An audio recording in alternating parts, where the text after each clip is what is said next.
Assalamualaikum warahmatullahi wabarakatuh. Anak-anakku sekalian, siswa baru Man Sampang,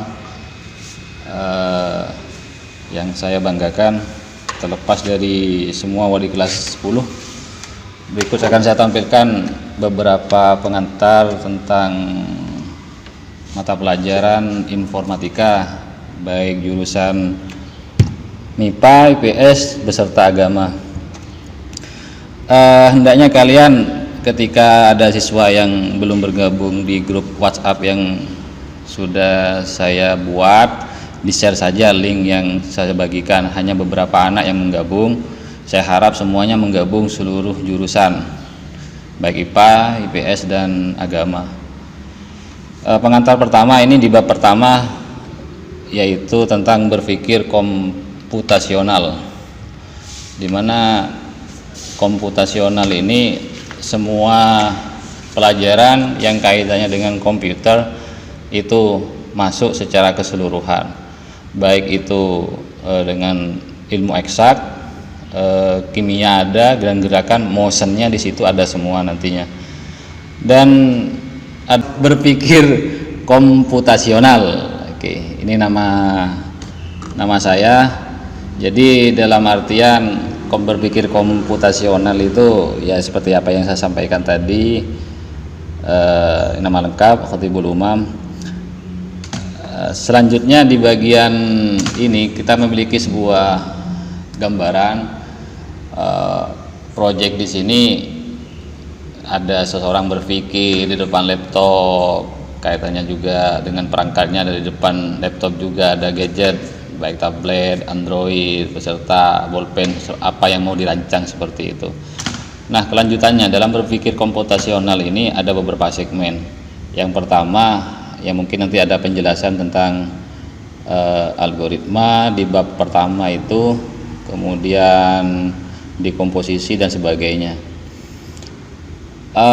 Secara istilah berkenan dengan mapel informatika dikhususkan untuk siswa kelas 10 adalah mengenai computational thinking atau berpikir secara komputasi, di mana konsep berpikir yang dilakukan baik guru beserta siswa ada unsur timbal baliknya di situ untuk mengidentifikasi masalah yang ada di sekitar kita yang kaitannya dengan era globalisasi sekarang ini.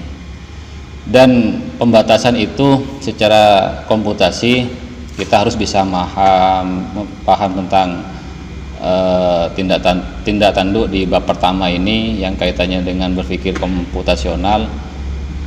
Yang kedua adalah bagaimana untuk mengorientasikan, tidak hanya sebatas teori saja, dan juga ada sebuah pendekatan khusus baik itu siswa dan guru, dan juga peran aktif untuk orang tua yang agar bisa menumbuhkan daya pikir yang menginovasi, seperti itu.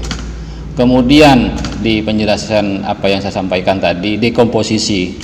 Nah, dekomposisi ini adalah metode untuk menuntaskan masalah yang dilakukan dengan teknik memecah masalah, baik itu di perumahan, sehingga menjadi bagian-bagian yang lebih kecil sampai yang lebih gampang untuk bisa terkondisikan atau bisa disampaikan. Dalam satu contoh ini, produk makanan, kalau kita mengartikulasikan dalam hal produk makanan ini, bagaimana keripik kentang itu bisa terbentuk atau terbuatlah seperti itu, yang padahal bahan dasarnya produk itu adalah dari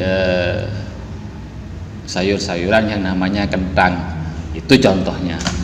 Kemudian kelanjutannya adalah metode apa yang dipakai oleh dekomposisi ini adalah, yang pertama apa yang saya sampaikan tadi adalah produk makanan, bagaimana proses penciptaannya, kemudian rasa yang akan kita kecapi di situ, kemudian bumbu dan bahan apa saja yang harus diperlukan atau disediakan, serta kemasannya di situ, bagaimana teknik produksinya sehingga menjadi sebuah target pasaran yang bisa tersampaikan di masyarakat banyak. Itu seperti itu. Kemudian kita lanjutkan di bagian yang kedua, teknik yang kedua, Pengenalan pola adalah teknik suatu masalah dengan menyimak pola persoalan tersebut. Nah, dan biasanya pola seperti ini bisa kita deskripsikan itu secara perilaku ataupun bentuk, bahan, suara, gerakan atau kecepatan gerak. Seperti apa yang pola yang seperti ini kita milih gambaran artinya.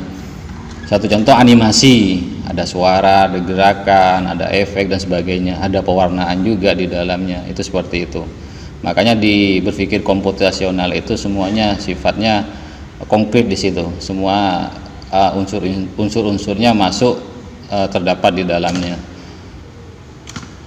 Kemudian abstraksi adalah kalau kita berpikir secara kata pertama abstrak,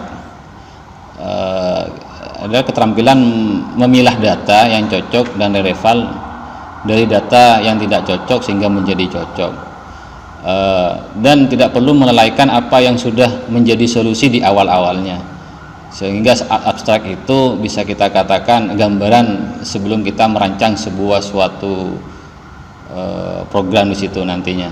Itu di bab paling akhir nantinya.